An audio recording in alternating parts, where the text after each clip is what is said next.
우리 지난 시간에 10계명의 앞부분을 봤다면 우리가 이제 오늘 5계명부터 마지막 계명까지 우리 후반부 함께 말씀 나누도록 하겠습니다. 최근 좀 이렇게 언론의 주목을 받는 분이 한 분 계세요. 김장하라는 분인데요. 이분은 인터뷰도 잘 안 하고 거절을 하세요. 근데 이분에 대한 책도 다큐멘터리도 나오는데 어떻게 나왔느냐? 주변 사람들의 이야기를 모아서 책도 나오고 다큐멘터리가 나오게 됐는데요. 경남 사천에서 태어난 이분은 19살에 자격증을 얻어서 고향에서 한약방을 열었다고 합니다. 그리고 50여 년간 이 한약방을 운영했는데 얼마나 잘 됐는지 사람들이 많이 몰려와서 마이크로 순서를 호명할 정도고 또 기다리는 환자가 많다 보니까 점심때 빵을 나눠줄 정도로 손님이 많았다고 그래요. 그래서 한때 전국 한약방 가운데 세금을 가장 많이 내는 곳이었다고 합니다. 장사도 잘 됐고 세금을 아주 정확하게 냈기 때문이에요. 근데 이분은 이 번 돈으로 무엇을 했느냐? 학교를 세웠고요. 장학금을 줬고 지역의 어려운 사람들을 위해서 다 베풀었다고 그래요. 그러면서 정작 자기는 평생 자가용 없이 자전거를 타고 다녔다고 합니다. 왜 그렇게 살았는가? 자기가 세운 학교에 이사장직을 그만둘 때 이렇게 얘기를 했다고 그래요. 한약업에 종사하면서 내가 번 돈은 세상에 병든 이들, 누구보다 불행한 사람들에게서 거둔 이윤이기 때문에 내 자신을 위해 써서는 안 되겠다고 생각했다. 이렇게 얘기를 했어요. 여러분, 어떻게 생각하느냐에 따라 삶이 달라져요?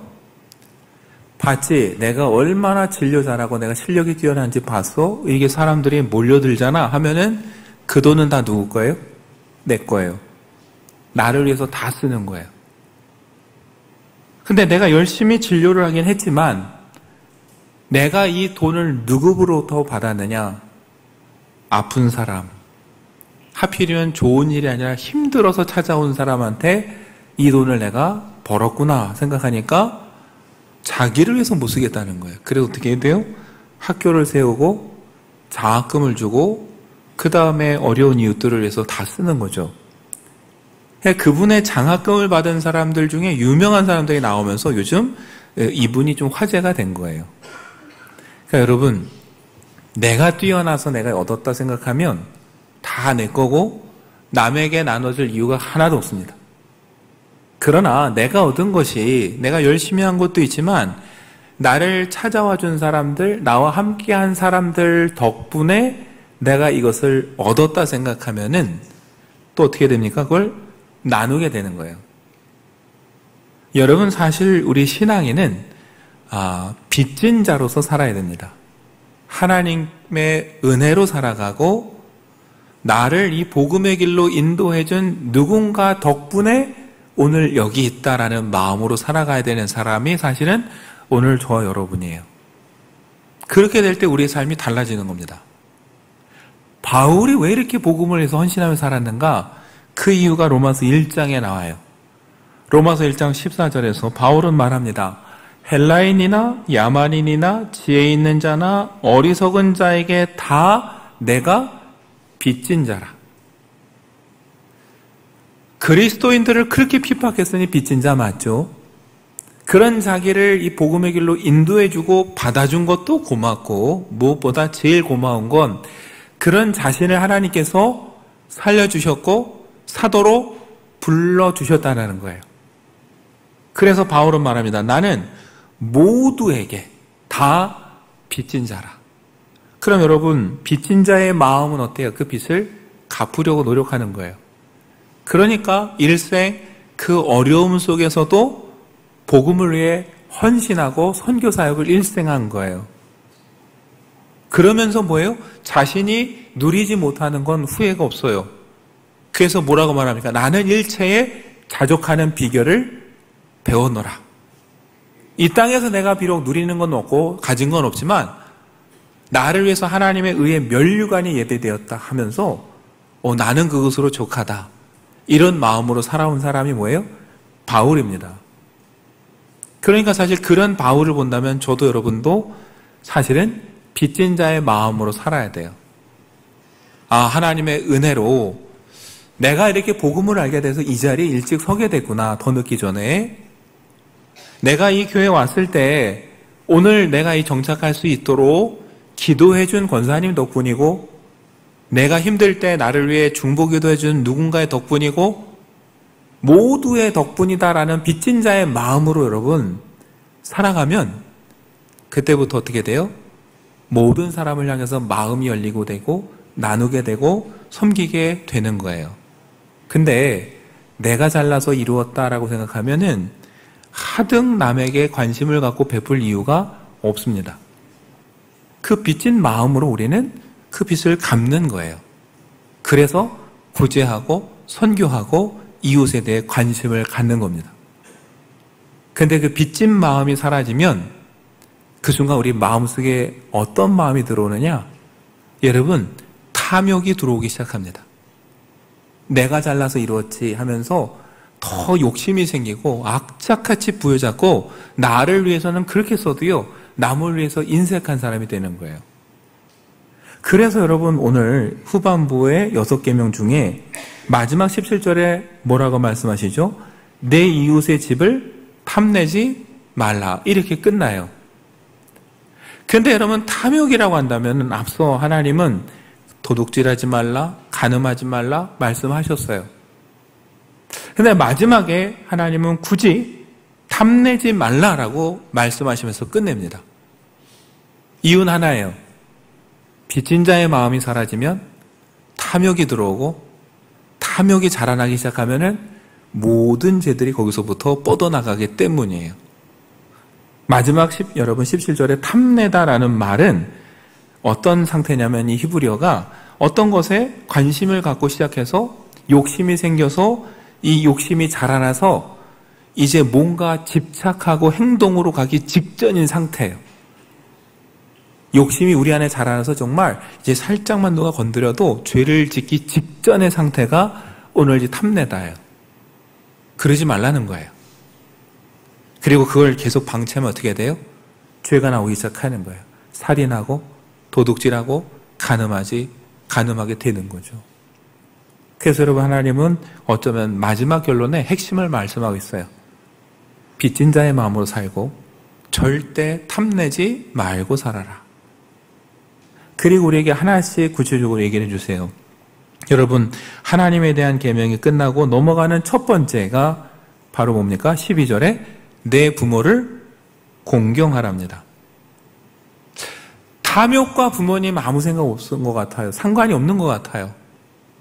근데 제가 곰곰이 생각을 해봤어요. 생각을 해봤더니 어떤 것을 깨닫게 됐냐면은, 어느 순간 우리가 부모님을 내가 필요한 걸 채워주는 사람으로 생각하고 있구나. 부모님 하면 내가 부모님을 채워드려야지, 부모님 덕분에 내가 여기까지 왔구나가 아니라 부모님은 당연히 지금도 나의 필요를 채워줘야 될 사람으로 바라보고 있지는 않은가. 가장 가까이 있는 사람을 어쩌면은 가장 뭐예요? 우리가 탐욕과 욕심의 마음으로 봤는지 몰라요. 그래서 철없는 자녀들이 뭐라고 합니까? 부모님에게 해준 게 뭐 있냐고. 어차피 주실 거 그거 팔아서 나 달라고. 여러분 성경에만 그렇게 탕자가 있는 게 아니에요. 요즘 현실에도 있습니다. 절대 팔아서 주지 마십시오. 네. 과장된 게 있지만 잘 보면 우리도 부모님을 나를 위해서 오로지 나만 생각하면서 부모님을 바라보는 탐욕의 마음이 있어요. 근데 하나님은 말씀하세요. 부모님께 뭘 바라지 말고 부모를 공경하라. 존중히 여기고 채워주라. 그러면서 그 눈에 보이는 부모를 보면서 하나님을 생각하라는 거예요.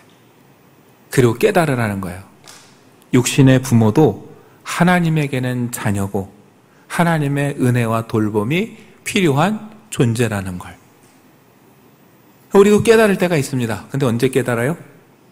부모님 안 계시고 내가 부모가 되면 비로소 그걸 깨닫죠.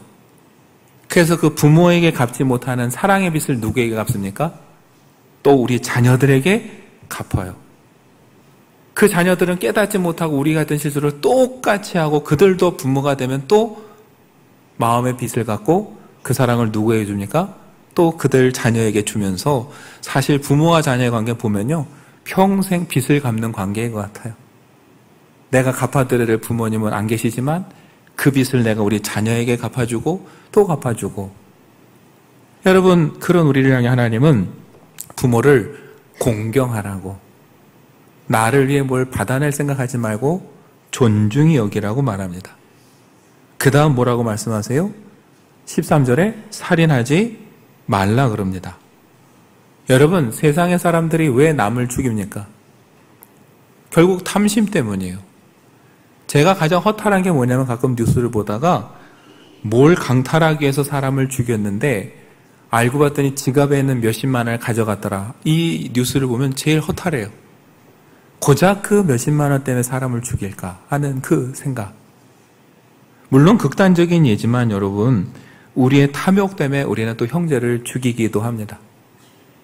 꼭 누군가의 생명을 진짜 뺏어서가 아니라 미워해서 살인하기도 합니다.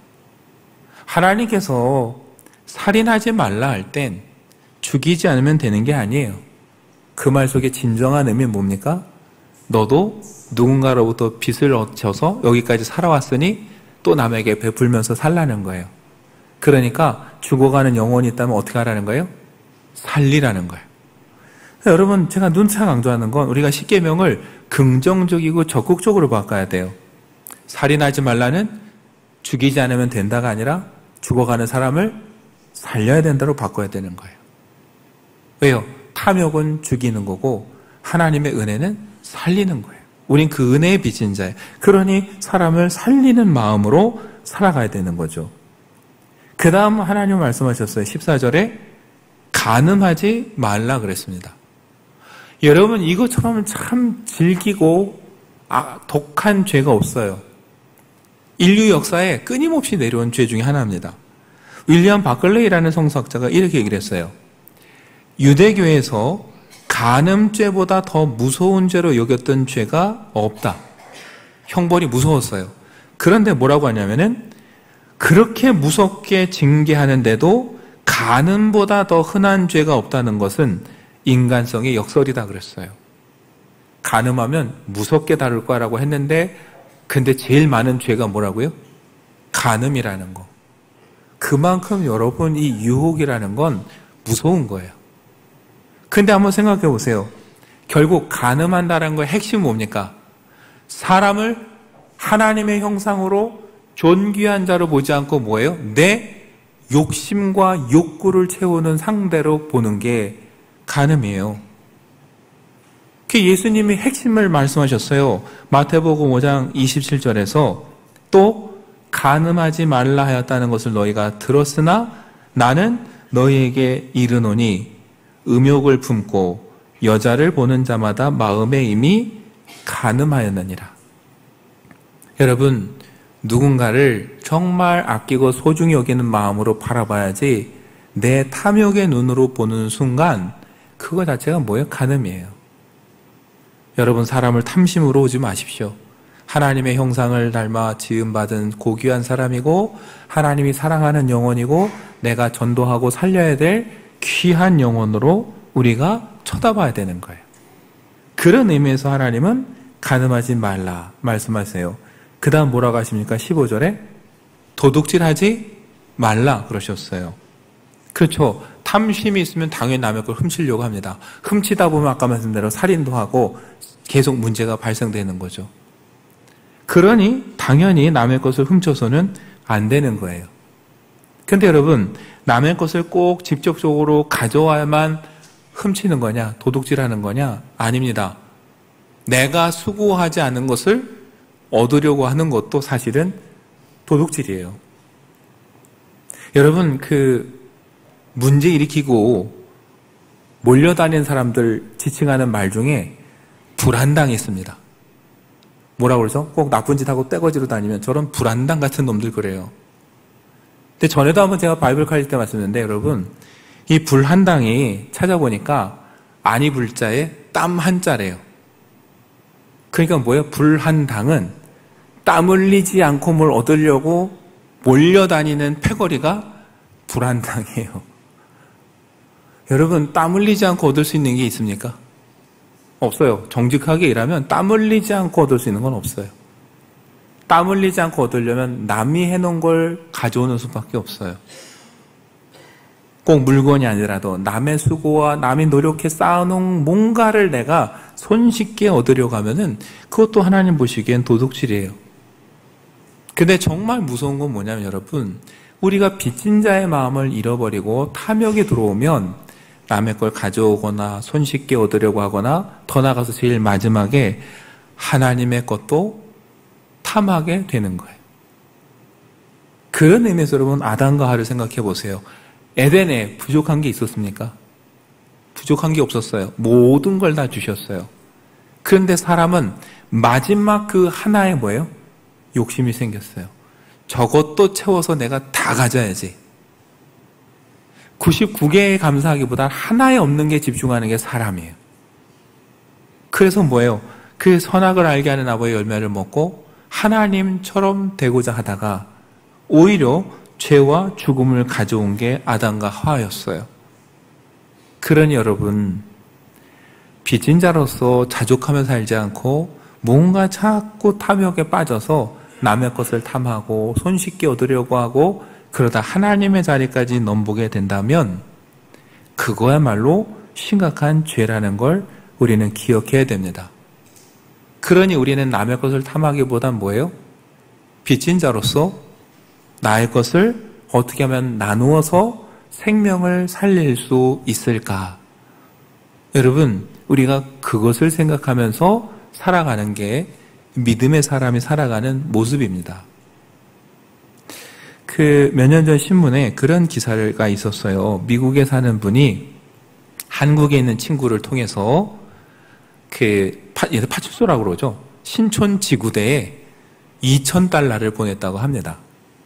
무슨 사연인가 봤더니 70년대 강원도에서 올라서 신촌에서 어렵게 공부를 하는데 지나가는데 그날따라 홍합 파는 리아카가 있었는데 보니까 너무 맛있어 보이는 거예요. 돈은 없고 주인 아주머니한테 부탁을 했어요. 한 그릇만 먹을 수 있냐? 내일 돈을 갖다 주겠다. 그랬더니 흔쾌히 그러라고 하셨대요. 그것도 옛날이니까 인정이 있으니까 좋지. 요즘 같았으면 택도 없을 것 같아요. 근데 오늘 돈이 없는 가난한 학생이 내일이라고 돈이 있었을까요? 그 홍합 한 그릇 값을 못 줬어요. 미국에 가서 나이가 70이 되도록 그 마음이 뭐예요? 평생 찝찝하고 미안한 거예요. 그 사람도 어려웠을 텐데 하는데 지금은 그분을 찾을 수가 없어요. 자기가 그래도 사죄하는 마음을 어떻게 해요? 친구에게 통해서 $2,000를 주면서 그 동네에 그때 자기처럼 어렵고 힘든 학생이 있으면 밥이라도 한 끼 사줘서 자기가 마음의 빚을 좀 갚고 싶다 해서 보낸 거예요. 여러분, 마음의 빚이 있는 사람은 남의 것 탐하지 않습니다. 오히려 뭐예요? 내 것을 주어서 살리는 일에 관심을 갖게 되는 거죠. 하나님이 원하시는 것은 그 모습이에요. 그래서 우리가 선교하고 구제하는 겁니다.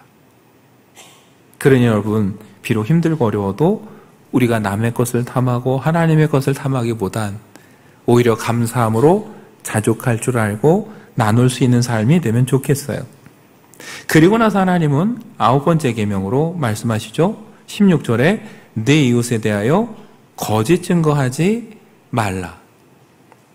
여러분, 거짓말 우리가 얼마나 할까 싶죠. 제가 어떤 책을 보니까 그분이 사람은 잠자는 시간 빼고 계산하면은 5분에 한 번씩 거짓말을 한다고 합니다. 네, 아닐 것 같죠? 물론 이분은 좋은 의미의 거짓말도 다 포함해서요. 네. 그 좋은 의미의 거짓말 여러분과 저도 예배 끝나면 할 겁니다. 네. 서로 보면서 얼굴 좋네, 괜찮네, 예쁘네, 변함없네. 네. 그렇다고 거짓말 하지 말랬다고 오늘 또 직접 진실하게 가셔서 얼굴 관리 좀 해라, 살 빼라 이렇게 하면 안 되시는 거고. 사실 이 계명의 핵심은 뭐냐면요, 법정에서 증인에게 하는 당부예요. 법정에서 증인이 거짓 증언하면 어떻게 해요? 누군가 하나 억울하게 옥살할 수도 있고 심하면 죽을 수도 있어요. 그렇게 해서는 안 된다는 뜻이에요. 일상의 삶을 다 말하는 게 아니라 원래 의도는 법정에서 거짓 증언에서 누군가 억울한 판결을 받지 않게 하라가 핵심이에요. 근데 이것도 여러분 바꿔서 말하면 그러면 거짓말만 안 하고 있으면 될까요? 반대로 누군가 억울한 처지에 있는 걸 아는데 진실을 아는데 입을 닫고 있어요. 그럼 그건 옳은 걸까요?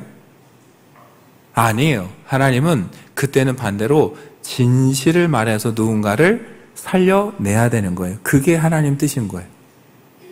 거짓말 안 하면 되는 게 아니라 우리는 진실을 말해서 누군가를 살릴 수 있는 삶을 살아야 되는 건데 여기도 마찬가지예요. 빚진 자로서의 마음을 갖고 살아야 이게 가능한 거예요. 왜요?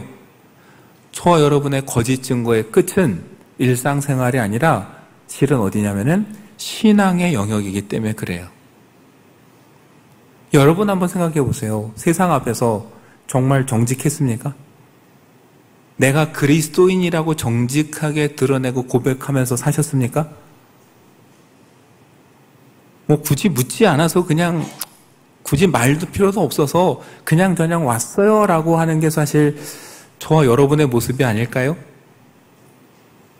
그 하나님 보시기엔 그런 게 정직한 걸까요? 우리는 사람과의 관계에서나 다른 일에서는 정직해야 된다고 그렇게 강조하고 핏대를 올리는데 정작 세상 앞에서 하나님을 인정하고 고백하는 일에는 정직했습니까? 그러지 못했어요. 그냥 뭐든지 어영부영 넘어갔죠. 근데 여러분 오늘 이 계명을 보면서 우리가 생각해야 될 건 거짓말 안 하면 되는 게 아니라 진리를 말하고 진실을 말해야 된다는 하나님의 말씀인데 과연 세상 앞에서 진리신 하나님 우리가 정말 고백하고 드러내고 믿고 말하고 살았는가? 여러분 이 계명을 우리가 한번 다시 살펴봤으면 좋겠어요. 그래서 지난주에 말씀드렸듯이 계명 중에 하나는 지킬 수 있고 나머지는 못 지키는 건 없어요. 하나님을 정말 사랑하고 은혜가 감사하다면 빚진 자의 마음으로 살게 되고 그럼 세상의 모든 사람들에게 관심을 갖게 돼요. 우리의 삶이 변하는 겁니다. 근데 여러분 우리의 문제는 이 계명을 지켜서 그래서 뭘 얻으려고 해요. 계명을 지켜서 구원을 받으려고 하고 계명을 지켜서 복을 얻으려고 해요. 근데 아니에요.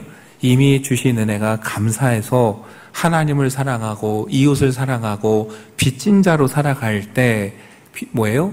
계명을 우리가 외우지 않고 배우지 않아도 지키게 되고 세워가게 되는 것이죠. 여러분과 제가 그런 삶이 되면 좋겠습니다. 억지로 이걸 지켜나가는 게 아니라 이미 나에게 주신 은혜에 감사해서 하나님과 우리 이웃에게 빚진 자의 마음으로 어떻게 하면 이 빚을 갚을까 하는 마음으로 정말 생명을 살리는 일에 헌신하면서 나갈 때 여러분과 저의 삶이 변화되고 우리가 의도하지 않아도 이 계명을 지키게 되는 것이죠. 예수님은 마태복음 6장 12절에서 말씀하셨어요. 우리가 우리에게 죄 지은 자를 사하여 준 것 같이 우리의 죄를 사하여 주시옵고. 얼핏 보면은 조건 같지만 원어의 의미는 아니에요. 하나님이 우리를 용서해 주셨기 때문에 동시에 우리도 용서합니다 라고 하는 기도이자 다짐이고 서약입니다. 저와 여러분이 한 주간 다시 한번 이렇게 기도하고 다짐하면서 받은 은혜에 감사하는 마음으로 우리도 형제를 용서하고 사랑의 마음으로 베풀면서 살아갈 수 있는 이 복된 한 주가 되시기를 간절히 축원합니다.